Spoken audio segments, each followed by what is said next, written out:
Media మిత్రులందరికీ కూడా ఆంధ్రప్రదేశ్ రైతు సంఘం రాష్ట్ర 23వ మహాసభ ఆహ్వాన సంఘం తరఫున ముందుగా నమస్కారాలు తెలియజేస్తున్నామండి. ఈరోజు ఈ ప్రెస్ మీట్కి ఆంధ్రప్రదేశ్ రైతు సంఘం రాష్ట్ర ప్రధాన కార్యదర్శి కె ప్రభాకర్ రెడ్డి గారు, అదేవిధంగా పూర్వ రాష్ట్ర అధ్యక్షులు డి బలరాం గారు, అక్కడ ఆహ్వాన సంఘం అసోసియేటివ్ అధ్యక్షులు పల్లెపాటి రాజయ్య, ఆహ్వాన సంఘంలో ఉన్న ఇక్కడ పెద్దలు కూడా స్థానిక మహిళా జిల్లా కింద నాగమణి గారు, లింగరాజు గారు, రామకృష్ణ గారు కూడా ఈ ప్రెస్ మీట్లో పాల్గొంటారండి. గత నెల రోజులుగా ఆంధ్రప్రదేశ్ రైతు సంఘం రాష్ట్ర మహాసభ నిర్వహణ కోసం విస్తృతంగా అన్ని చోట్ల కూడా అన్ని పంటల రైతుల సమస్యల మీద ప్రచార కార్యక్రమాన్ని నిర్వహిస్తూ నిన్న కూడా ప్రచార జాతర కార్యక్రమం కూడా ప్రారంభించడం జరిగింది.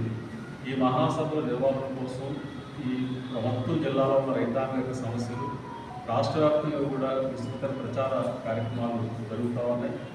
అయితే జూలై 3, 4, 5 తేదీల్లో రైతు సంఘం రాష్ట్ర మహాసభలు పెద్ద ఎత్తున మన ఏలూరులో జరుపుకునే దానికోసం ఏర్పాటు, అంటే ఏలూరు వేదికగా రైతు ఉద్యమాలకి రూపకల్పన చేసే దానికోసం ఈ మహాసభలు జరుగుతూ ఉన్నాయండి.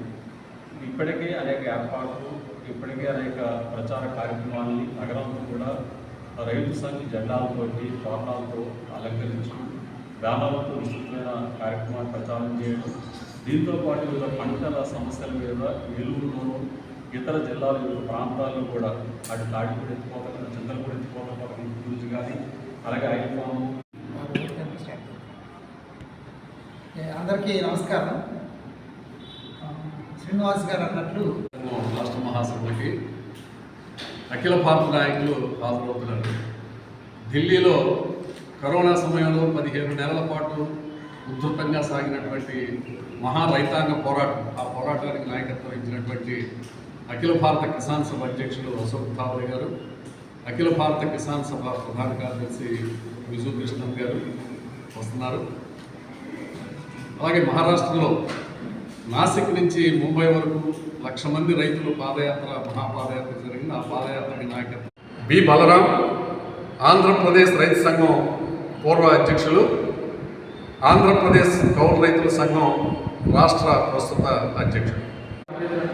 ఆంధ్రప్రదేశ్ రైతు సంఘం 23వ రాష్ట్ర మహాసభలు జూలై 3, 4, 5 తేదీల్లో ఏలూరులో పెద్ద ఎత్తున జరుగుతున్నాయి.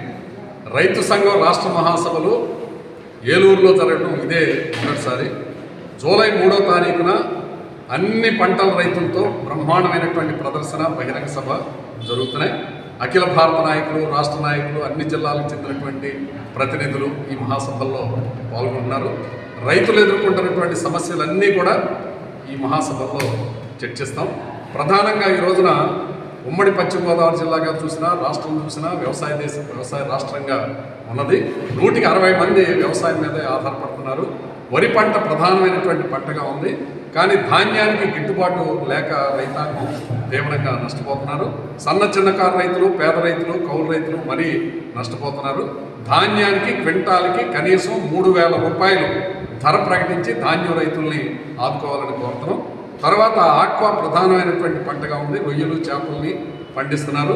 ఈ రోజున రొయ్యలకి సరైనటువంటి ధర లేదు.